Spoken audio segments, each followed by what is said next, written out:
Let's say you've been asked to speak at a company. If I were to ask you, what is the one thing you have to do to ensure you get asked back as a speaker, I bet many of you would say, connect with your audience.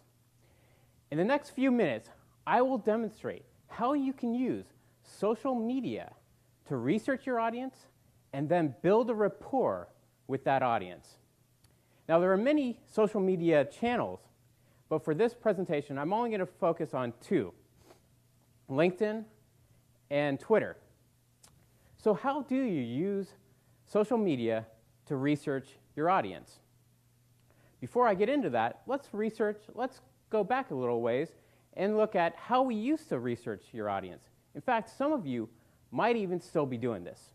You go to the corporate website and you read a few press releases. You might read a few articles and you think, all right, I know my company, I know my audience, but do you? No. You know what the PR people want you to know, or the corporate lawyers. Any corporate lawyers in the room? All right. I think we're safe.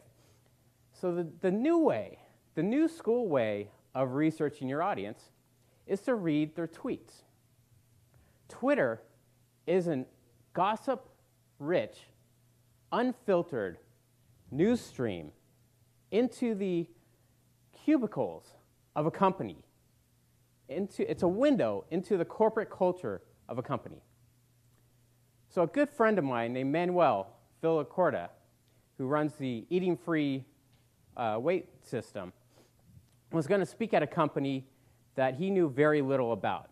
It was called Ubisoft. I said, Manuel, you need to use my social media techniques. And so what I had him do was go to the LinkedIn.com and go to the corporate page for Ubisoft. Now, many people, if you're not familiar with LinkedIn, it's a business networking website, and many of you are probably familiar with the personal pages. But not too long ago, they also created corporate pages. And if you go to the corporate page of Ubisoft, you'll find all the personal pages of the employees. And if they have Twitter accounts, chances are they're going to have their Twitter handle on there. And so it only takes 10 minutes a day. Once you categorize, what I would suggest is create a Twitter list for Ubisoft. And if you're not familiar with Twitter lists, this is a way to categorize the people you follow. Many people who follow people on Twitter follow hundreds of people. So Manuel is a dietitian. He might follow some health bloggers, maybe some celebrities, maybe some sports reporters. But if he wants to spend 10 minutes a day while he's waiting for the train, he pulls out his iPhone, and then he pulls up the Twitter list for Ubisoft, and that allows him to filter out all the other people that he follows.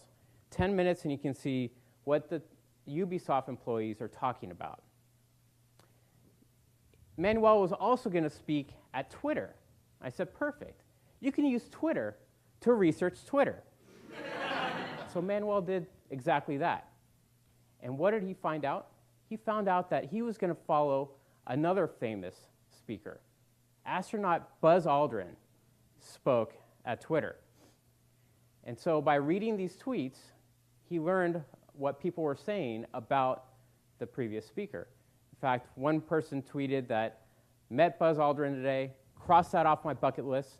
Tomorrow, or my next thing on my bucket list is a walk on the moon.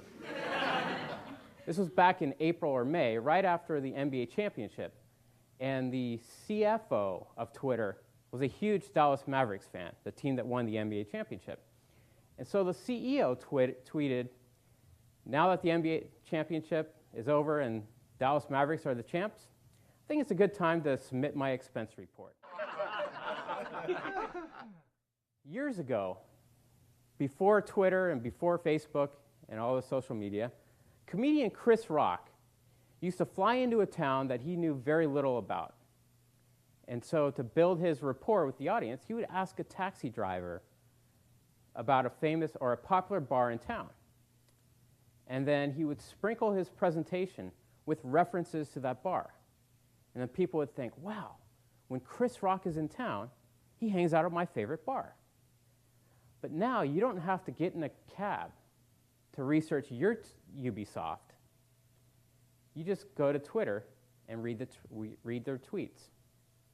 And then if you sprinkle these tidbits throughout your presentation, you're sure to connect with your audience.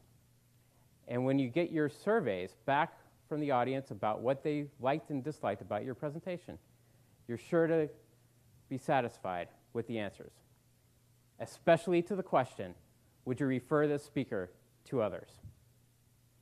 Thank you.